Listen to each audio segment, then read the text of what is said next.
What's up, guys? Code Doug here, and we're back to break down the largest pot in the history of high-stakes poker. Let's go ahead and jump into the action. Battle's on. He's gonna put it over here, he said. And he's got kings, Keating. I like your watch, Evan. Nice watch. What is it? It's a David Tune. Peter raised to 14,000. Very cool.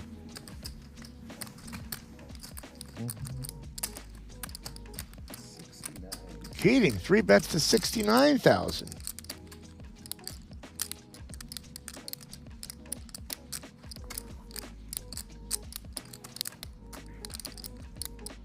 All right, Peter.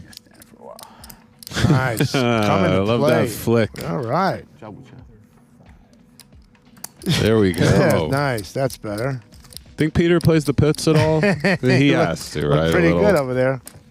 Our hand begins at 501K with a 2K straddle and a 4K re-straddle. Definitely putting the high stakes in high stakes poker here at the Aria Casino in Las Vegas, Nevada.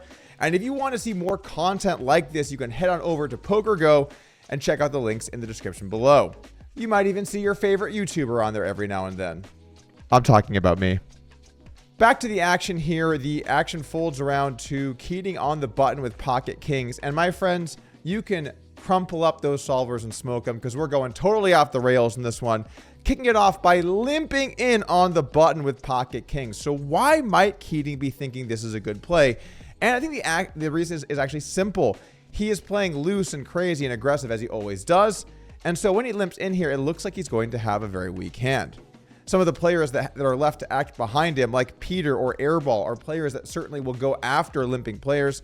And so he's hoping to have someone fall into his trap, and then he can eat them whole.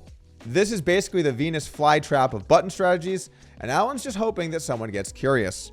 Well, he's going to get his wish here after the small blind folds, and Peter looks down at ace-3 of spades. And I gotta say, these guys have an incredible amount of history. I mean, the hand we analyzed the other day, where Keating called him down with just a pair of sevens. We talked about it on a podcast. If you guys missed that, definitely check it out in the link below.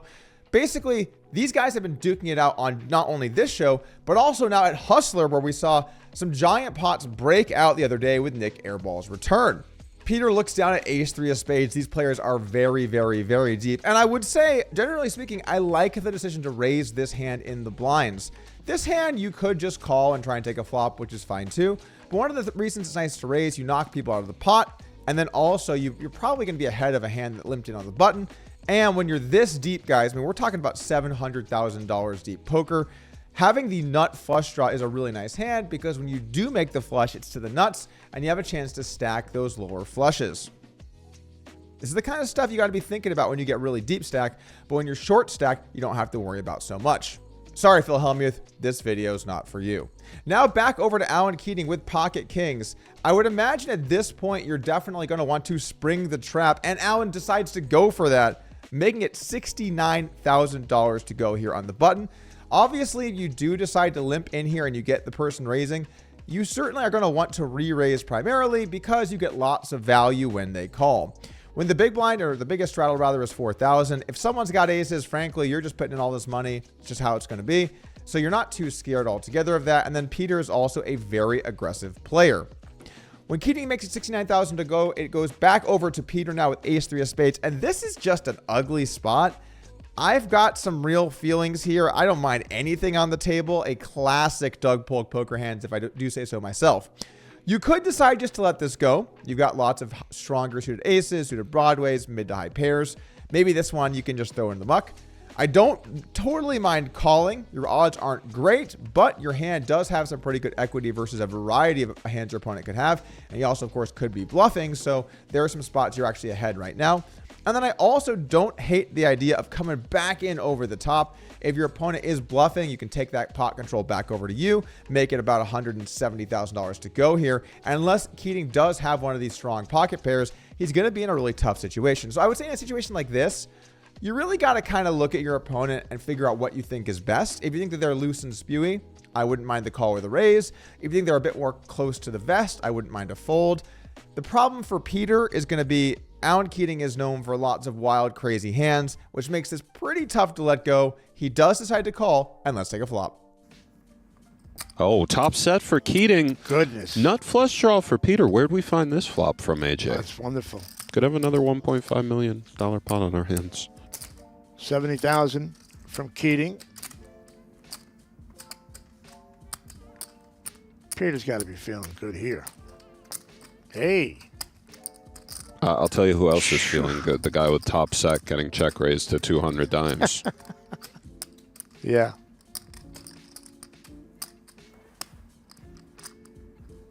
And a question Keating is asking himself is, does he think Peter ever has just a stone bluff? Right. If so, we slow play, certainly. Yeah.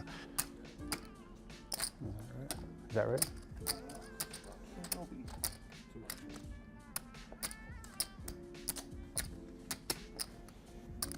Massive turn coming. As if this hand wasn't big enough already with $150,000 out there before we're even taking a flop, the flop delivers on all fronts and both players are thrilled. Peter flops the nut flush draw. Any spade will give him the nuts, other than the king of spades, I suppose. And Alan Keating flops top set. This is a terrible, terrible cooler for Peter. And if you like to see terrible coolers, head on down to Club WPT Gold today and deposit using code DOUG to win a share of my $100,000 giveaway. That's right, one player will be walking away with $10,000, and everyone else using code DOUG will chop up the remaining $90K. Finally, legal US poker is here, and I'm streaming this for the remainder of my challenge, culminating in a heads-up match versus Eric Persson at 5,100 this Saturday at 5 p.m. Central. I'll see you guys there, and if I end up down money, I'm going to shave my head or go blonde. I hope I win. Back to the hand here. So the action checks over to Keating, and the question is now, how do you play top set? You got a lot of options here, and I think it's worth exploring all of them. We'll start off with the kind of obvious that it's probably better to bet here with the flop nuts. You have 600K behind. It's good to try and get the money in. But there is some merit to checking. The idea being, if you check this back, the vast, vast majority of turns are going to be pretty good for you. And then if your opponent decides to either try and bluff, or they turn some equity, or they turn to pair or a set, they're all going to be dead with most of those things, or drawing thin. So really your only concern is, a hand like Queen 10 or Ace 3 of spades getting a chance to hit their draw for free. But even still, those hands are like a bluff if they miss. So I do think checking could be a play you might want to work into your strategy. However, typically speaking, when you have the nuts and you're in position, you want to just bet and build the pot. Keating does decide to bet $70,000 here on the flop. Now back over to Peter with his nut flush draw. By the way, I will say I think 70,000 is a bit big on this flop. I'd like to see a smaller sized 4-bet in these situations, but it's not terrible or anything, just a bit bigger than you probably would want to see in a 4-bet pot. I'm thinking 30, 40, 50,000, all a little bit better. It gives you some more room to bluff. You're going to have hands like Ace King you want to use here, things like that. So I might go for a little bit of a smaller size. That said, the 2 Broadway board does like a bigger size, so maybe all in all it's okay. Over to Peter now with the flush draw, and this is an interesting spot. Obviously, you're going to either call or raise. I can see some merit to both. The problem with raising is if you raise here, you're basically saying you have King Jack, Jack Jack, King X of spades, or the nut flush draw, more or less, maybe a little bit of Queen 10. So you have a few value bets that could make sense here, and because of that, raising does make sense. But there is one key point here to take away at home if you learn anything else from this hand. The bigger your opponent bets, the more you don't have to have raises. And in a 4-bet pot, when they bet this large, you don't have to raise anything on the flop. I think you'll be totally fine to just play all of your hands as calls and then see what happens on the turn and then go from there. I don't mind a small number of hands raising, and by all means, Ace 3 of spades is a nice hand to raise. You are going to give yourself a chance to stack other flush draws. You might knock out a hand like pocket queens or a jack, Ace Queen, Ace 10. So I do like raising here with this hand if you decide to raise. So all in all, I think this is a pretty good play from Peter. I just might consider the idea of not having any raises at all here on the flop. Peter does make it 200K. I think this is a bit big. I'd like to see a slightly smaller raise. In fact, sometimes in 4-bet pots, it's correct just to min raise people, which might feel kind of weird. I think in this situation, it's probably best to go more like 160, 170. But again, 200 is fine. I don't want to be splitting hairs. Over to Keating now with top set. This is beautiful. What a beautiful world. Just another day in the life of Alan Keating. As the excitement dies down, Alan is going to have to figure out how he wants to play this one. And I feel very strongly the option here is to call. You could perhaps jam if you felt like your opponent was super likely to call the jam. But if you call here, you give your opponent a chance to improve, a chance to bluff. And then obviously if your opponent has some kind of draw, they would call off anyway. If it gets in, you're going to get stacked. So I think calling here with your kings, keeping your opponent's range wide, and giving yourself a chance to win all their money is the exact right play to make, which Alan does decide to do. And let's take the turn. Ace on the turn. Wow. Queen 10 times 2. Okay. Twice. 1.4. Wow. Peter, I mean, he called off 600 dimes. You know, it's not that surprising. That happened fast. Nice hand. Can Peter hit the spade, 他 AJ? 蹬了一下， Get out. 算 What's out? The turn comes an offsuit ace. This is a very interesting card here. Obviously, the pot is about 500K. We have about 430K behind or so. The reason it's interesting is because even though Peter has improved to top pair, it's not really a top pair that is going to be good almost at all. The only hands you can realistically think he might beat are a hand like queens or maybe king, queen of spades. Outside of those hands, you know, ace king hasn't beat, ace queen hasn't beat, ace jack hasn't beat, ace 10 hasn't beat, ace hasn't beat, kings hasn't beat, jacks hasn't beat, queen 10 hasn't beat. So I would really look to slow down here. Perhaps you might say that it's okay to bluff in this spot, trying to get a hand like ace queen or ace 10 to fold. Maybe those hands would consider folding here in some scenarios. Although, you know, with the way Keating seems to play these one pair hands, possibly not. But I would say generally speaking on the turn, when you have top pair, weak kicker with the nut flush draw on a board like this, generally speaking, you want to check and let your opponent decide what they want to do and keep their range wide and then react based on that information. Peter decides to fire it out very quickly here, I might add, decides to jam it in. And now I know exactly what Alan Keating is thinking.